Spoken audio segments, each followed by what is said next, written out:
أعوذ بالله من الشيطان الرجيم. بسم الله الرحمن الرحيم.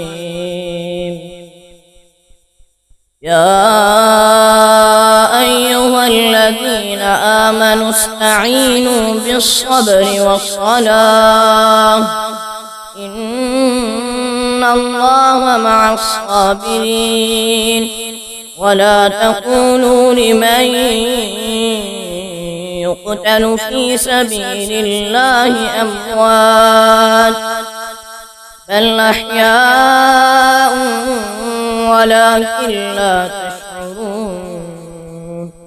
ولنبلونكم بشيء من الخوف والجوع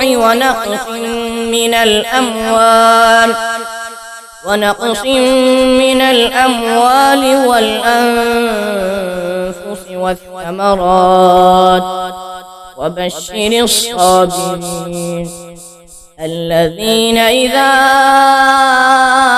أصابتهم مصيبة قالوا إنا لله وإنا إليه راجعون.